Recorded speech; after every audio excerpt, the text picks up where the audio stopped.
Attention, the following video is going to totally kick ass. If you enjoy any of it or have a large What the please fuck? click the sub and like button down below. Enjoy. You have a no Shut the swearing fuck up, filter Master 69, you do to idiot.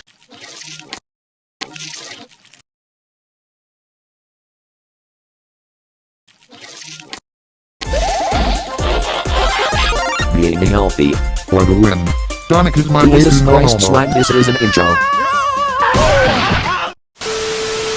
As of now, Jaden Animations is officially 10 years old. Yes, I know I technically made the channel in February, but shut up, I don't count that. On July 23rd, 2014, I uploaded my first ever animation to YouTube. Hey everyone, my name is Jaden, and Alright, that's enough, you get the point. It's kind of old news that a lot of content creators have started retiring, especially after hitting the old 1-0. Making content on YouTube for 10 years has significantly changed the entire trajectory of my life. I started Jaden Animations when I was 16. At the time, I was super shy, quiet, anxious, knew nothing about the world. I could count the number of friends I had on one finger. But not in a sad way, I liked my simple little life. For the longest time, I didn't even realize YouTube had channels or that people were uploading things like vlogs and series and skits. I mean, it was definitely less established at the time compared to now, but I saw YouTube as just the place to watch funny cats and compilations of people getting hit in the crotch. The way I found out about this whole online world was after coming home from school one day to find my laptop not turning on, meaning I couldn't play Minecraft anymore. We've all been there, it's tragic. To satisfy my desperate Minecraft hyperfixation, I typed Minecraft into the YouTube search bar to see if anyone just so happened to upload any Minecraft-related videos. And oh, were there people uploading Minecraft-related videos. My world expanded exponentially at that very moment. YouTube channels, subscribers, people uploading content for an audience that looks forward to their videos. The first channel I ever subscribed to was a Minecraft YouTuber who... I don't even, I'm blanking on the name, but I was now aware of YouTube as an actual community beyond funny fail compilations. Watching videos became a huge part of my day-to-day life. I put stuff on when I wanted to relax, laugh, needed background noise. If I was having a tough day, I would lock myself in my bathroom, lay on the floor, and watch videos on my phone, and I'd feel better. Even before making content myself, YouTube was an essential part of my life. I branched out from Minecraft to general gaming videos, even the occasional vlog series, until I stumbled upon a very special video in my suggested feed. An animated story time from a YouTuber called Domix. It was his emails video, I remember it so clearly. After watching it, I immediately binged his whole channel. I loved his animated stories, it made me laugh so much. For the first time ever, I thought to myself, I want to do stuff like that. I want to animate. And around the same time, I was really into Aya's Cupquake's Minecraft Oasis series and had even sent in a few fan arts I drew for her. She posted a couple at the end of her videos, which genuinely made me so extremely happy. I was totally freaking out. Anyway, in one of the episodes, she mentioned that she wanted to find an animator to animate some of her funny Minecraft moments, and suddenly I saw the stars align in front of me. I sent her a little message attached to another fan art, basically saying, "Hi Cupquake, I'd love to animate for you if you're interested." And she ended up reaching out and was like, "Hey, we love your style and would love to work with you. Do you have an animation portfolio we can look at?" To which I responded with, so I've never actually animated before, but I'm learning, and honestly, they shouldn't have hired me. I wouldn't have hired me. But somehow I had secured my first animation job. And for my favorite YouTuber, this was by far the biggest thing to ever happen to me at the time. I wanted to make the best animation they could ever ask for.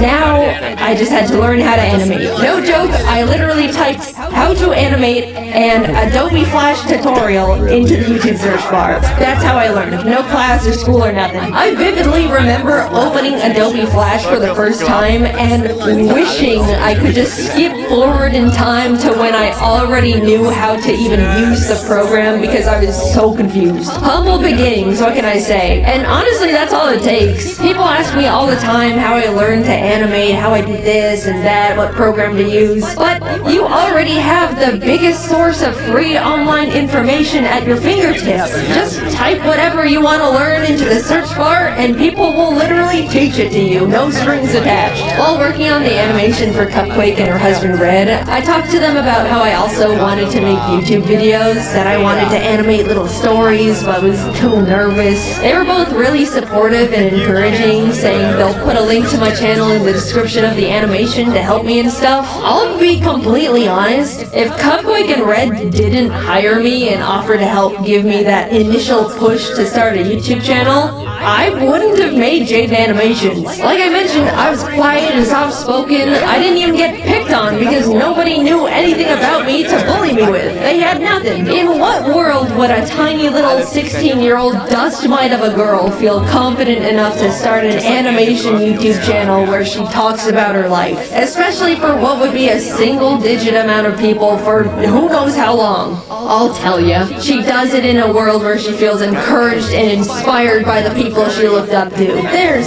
so many timelines where none of this ever happened, but so much had to come together just for me to start. And against all odds, it did. I finished the animation, they posted it, and I spent pretty much the entire month reading every single comment. Everyone loved it, it was doing really well. I remember messaging Cupquake a giant soppy thank you paragraph when the video hit 1 million views. By the way, the entire animation was made on only 3 layers because any more would make my brain confused. I genuinely cannot believe they hired me. At the same time, I posted my very first video as Jade Animations, introducing myself and announcing that I'm gonna try out making animation videos. It's funny looking back at because if you don't know all the context, you'll watch my first video and be like, who is this dumbass talking to? She just started the channel, there's no audience yet. The shout out Cupquake gave me in the description gave me the boost I needed to shake the second thoughts. I gained 2,000 or 3,000 subscribers right out the gate, and ever since then I wanted to keep making more content, and I was really excited about it. I made more animations for Cupquake for a couple of years alongside posting my own stupid little videos until eventually parting ways with them to focus entirely on Jade Animations. Working with them was amazing, and those animations did overwhelmingly well at the time. Like, I look back and am still shocked. I apparently peaked with that damn 2014 FNAF animation. Come on, Nuzlocke. Surpass it, please. Free me from these shackles. By this time, I was in college now, and even though I wasn't able to post very much at all, things were doing really well. I remember sitting on the top of my dorm bunk, secretly celebrating hitting 100,000 subscribers, a milestone I was beyond thrilled about, and honestly was my biggest goal at the time. Somehow, my roommate ended up finding out about it and immediately told every single person on our floor, which embarrassed the hell out of me. But at the same time, I was sheepishly proud of myself that people thought what I was doing was cool. Along with new experiences, for the first time ever, I was making online friends and becoming part of a growing little animation community. Cypher Den, Tony V Tunes, Lightsen. I even stumbled onto James randomly after being recommended his ASMR video. I specifically remember going through his channel and thinking, I can't believe this guy doesn't have more subscribers, he's so funny. And well, would you look at that. After finishing my first year in college, I ended up talking to my parents about taking a gap year to see where all this YouTube stuff could go. They were, of course, hesitant at first. Making videos on YouTube for money? Can you even do that? But eventually agreed and have been my biggest fans ever since. I was officially doing YouTube full time. I don't really know what happened, but a few months later, James started blowing up. In our little animation group chat, we were like, whoa, James, congrats, what's happening? And he was like, I don't know, oh my god. And then I started blowing up too, and suddenly the entire Storytime animation community was rising and thriving. It felt like we were strapped onto a rocket heading straight for the stars. People really loved watching Storytime animation. We went to our first ever VidCon, and there was a whole line of people that wanted to meet us, which is a crazy experience for our first convention ever. Since then, everything has kind of just been history. I kept posting, obviously, met new people, made incredible friends, started building my own animation team, learned a lot about the world, but most of all, being on YouTube forced me to grow thicker skin. I'm sure most of you can relate to some degree. Mindless hate, online arguments, people nitpicking and speculating that you're actually a horrible human being. Because of how normalized posting content is now with TikTok, Instagram, Twitter, YouTube, I'm sure everyone has gotten their fair share of the hate hammer. But 10 years ago, it was pretty much only big online personalities who were familiar with it, and it comes at you pretty fast. Suddenly you have to figure out how to hide your personal information and tell family members to private their Facebook accounts, which they don't know how to do. Scary emails come in, uncomfortable comments, lots of uncomfortable comments. I got doxxed one time because someone speculated I was a narcissistic liar because I claimed to be shy and introverted,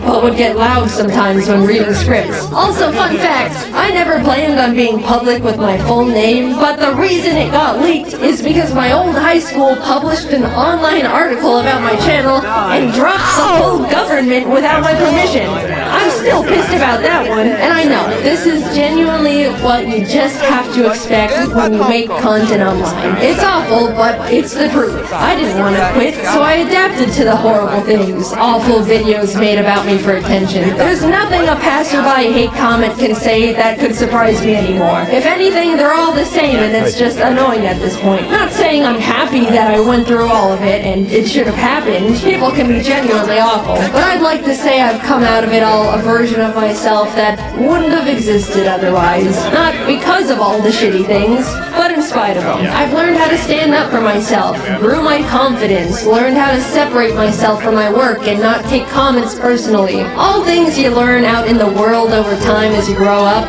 but crank to 100 and during the most insecure years of a person's life. It was hard, but hey, I'm still here, aren't I? I look back and see my mistakes, bad takes, stupid ideas, regret here and there. It's overwhelmingly stressful to grow up and learn and change while in the public's eye, even more now than ever. But all things considered, I believe I was always trying my best in the position I was in, was constantly trying to be the best person I could be, and I won't ever be upset at myself for that. Also, I do want to say, a big thing that's followed me throughout almost my whole career at this point is the fact that, yeah, I've talked about mental health and things I've struggled with at the time, like anxiety, depression, rock bottom confidence, etc., etc. I've definitely spilled my guts out on the floor in front of the internet a couple times in my day, and there's no part of me that regrets it at all. A lot of people have told me that they felt more understood or learned things about themselves through those videos, but as a now adult that's had the time to grow and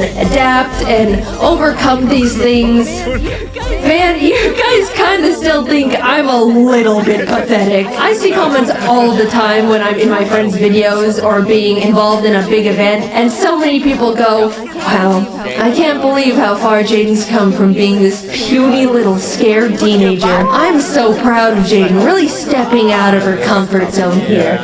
She is just so brave for showing her face after dealing with such low confidence. That one's always funny because it can definitely come off like I should still be self-conscious, which I'm not, by the way. I get what those comments are saying, I really do, but guys, not everything I do has to be brave. I'm just doing fun things with friends on camera. We don't need the 24/7 Jaden cheer squad busting out the trophies and medallions every single time. And we also don't need the Jaden defense squad scrapping with anyone that says anything non-positive about me. It's the internet. People have the right to not like me for whatever reason. I promise, it's okay. I'm an adult. I'm doing fine. I appreciate the concern. At this point, it just comes across like I'm very pathetic and puny and can't do anything. Now, somehow, a decade has passed. I'm not the tiny, small 16-year-old who's afraid of everything and can't talk out loud for more than 15 minutes without straining her throat. That's true, by the way. I spent 15 minutes recording audio for my first video and my throat was dead afterwards. It was pathetic.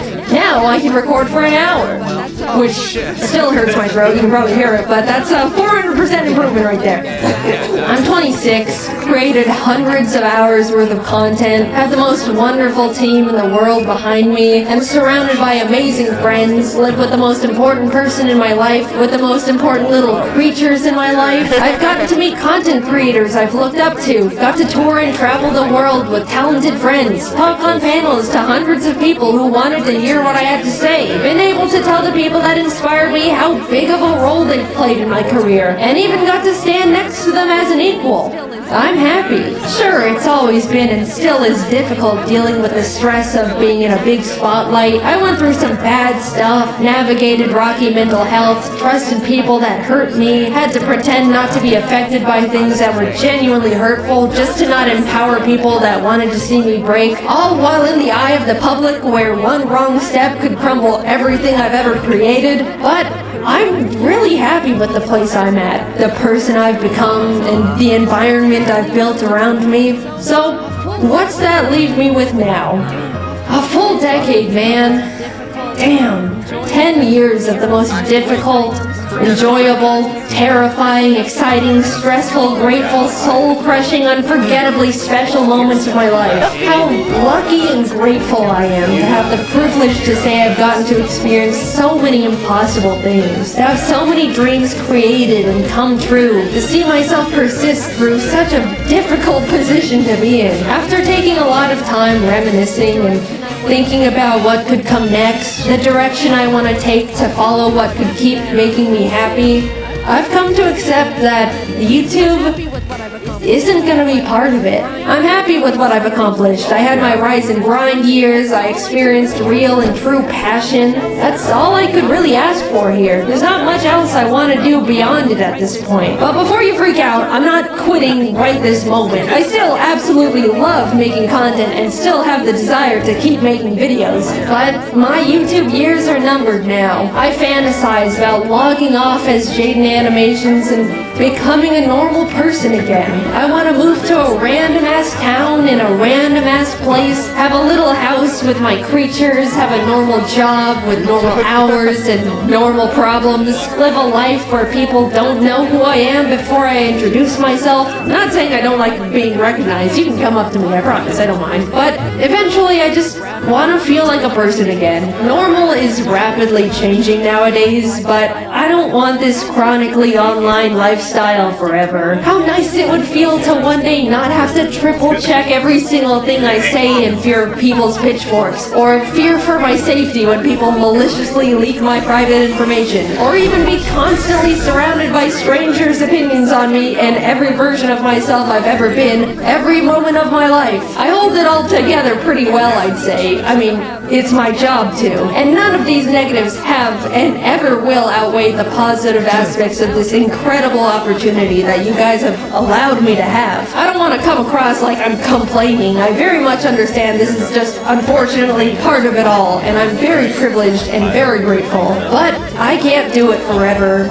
And I don't want to. I want to feel like I have the time and mental energy to pursue new hobbies, experiment with other things that can make me happy. Making content for YouTube never leaves my head. It's the case for every single content creator on the platform. There's no clocking out, there's no weekends, there's no breaks. You can't just leave an office and not think about it. You're constantly brainstorming ideas, managing everything, schedules, employees. Sure, you can work and live anywhere you want, go on vacation at any point, build your own schedule, but it's always there. Like a black hole in your mind, it's just so exhausting. I haven't felt like I can sit back and enjoy something in 10 years because I simply do not have the time if it isn't for a video. Yeah, that's just how self-employment works, but don't forget about all the other fun stuff I've already mentioned on top of it all. I don't know what I want to do career-wise after retiring from YouTube, but I romanticize the idea of just getting to rediscover myself. Maybe I want to learn how to make custom plushes and open my own little shop, take art commissions, be a teacher, maybe an art director. It's gotten to the point where I think about that little life every day, and I'm actively aiming and walking towards it with every decision I make. Oh, let me tell you, I genuinely cannot wait to live it one day. But there's this other side of me that's so terrified. I've spent my entire young adult life in front of an audience doing pretty much one thing. I don't know what it's like to live without a platform, surrounded by a huge audience anymore. It scares me, like a lot. I don't want to need this, but I'm scared that I do, in some way. When the time comes, I'll definitely work on that fear in therapy or something, but I do think about it a lot. I'm not done with YouTube just yet. I still want to make animations and tell stories, animate little gaming videos. I still just love it so much, and I'm not going away just yet. Sorry to disappoint some of you. I just wanted to let you guys know how grateful I am that you've helped me be right here. I've gotten to meet hundreds of people who told me how much they liked my videos, felt inspired, discovered something about themselves, even did something as small as laugh at one of my stupid-ass jokes. I can't wrap my head around the idea that a lot of you grew up watching my videos and are like functioning people in society now. That one always feels like. I know you're not calling me old, but you're calling me old. I'm grateful for all the art people have drawn for me. Even now, it's still so surreal. From the cute little doodles from kids to jaw-dropping, fully rendered pieces from artists of all ages. Like, you guys are better artists than me at this point. What do you mean I inspired you? Why does my art look like that then? The whole reason I show fan art at the end of my videos is because I look back at the feeling I got when Cupquake put my art in her videos, and I want to be able to give that back to other artists. People have told me they watch my videos to laugh, listen to while working, to feel better after a crummy day. All the ways I used to consume YouTube back in my day. Even though it's easy for me to tell myself, they're just little stupid videos I make. What's the big deal? It kind of also feels like I get to contribute to a cycle I used to be on the other side of and pay it back. I don't know, it just feels good knowing I've made stuff that's made people feel better in a way that other content creators used to make me feel better. I've rambled quite a bit, but thank you for letting me make these silly videos for 10 years. I never would have thought any of this could have happened to little old me, and definitely not for this long. I absolutely thought I would have been tossed aside and forgotten by now. I look back at when things were starting to roll, and I was like, I've got like a 3-year shelf life left. I'm forever grateful for you, my friends, my family, my team. I don't know what my life would have looked like if I didn't type Minecraft into the YouTube search bar when I was 14. Who knows how much more time we have with each other, but just know it has been and still is an honor to be here. And until then, I'll be doing my best to keep doing what I've been doing for 10 years and just make these silly little animations. You know, the timing is a little awkward to have just won a giant Mr. Beast YouTuber challenge that put a lot of eyes on my channel. Only for the first thing for me to put out since winning is me talking about how I'm really tired and want to retire one day. That was not intentional, I'm sorry. But yes, the next video coming out will be about me winning the Mr. Beast Cube. We're still working on getting the money all set up to be given away. So you can stop emailing me asking for money, it's not going to work like that. Anyway, thank you to everyone who's been with me at any point of my YouTube career. I've still got a little bit more juice left in the tank. I'm forever lucky to have lived the life I have and to continue living that life, and I appreciate you guys for sticking around. I'm excited to spend a bit more time with you all. So, I'll see you in the next video. Bye-bye. Sorry, I was looking at the other video, but I might react to the Mr. Beast video. Hey, wusste nicht, dass sie jetzt eine automatische Umstellung, wenn das Spiel vorbei ist, eingefügt haben. Danke.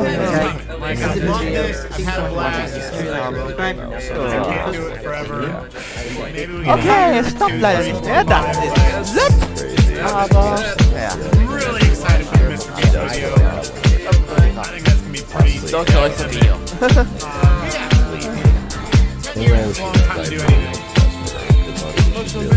Vieles, was Jade gesagt hat, kann ich absolut nachvollziehen. Ich bin begeistert, dass sie so offen darüber reden konnte. Viele Sachen besprochen werden, zum Beispiel das passiert. Congrats, Jaden. Thank you for everything you do. Obviously, you know we all support you. Anything you're going to do, whether that's continuing animating, my first one, coaching, starting up gaming stuff I did. And now, if you look at mine, Just to let you know. it's kind of a variety of gaming mashup and just the occasional just kind of like thank you and whatnot. But yeah, it's been a crazy little journey just for her and for me. I know we're not even on the same ballpark, but I'm like, I'm so grateful like she is. And yeah, thanks everybody for chance out. Be sure to leave a like, subscribe, turn notifications to miss any videos. Thanks for support. And this is besides that. I'll see you guys in the next one. Peace. Thanks for watching. Bye bye.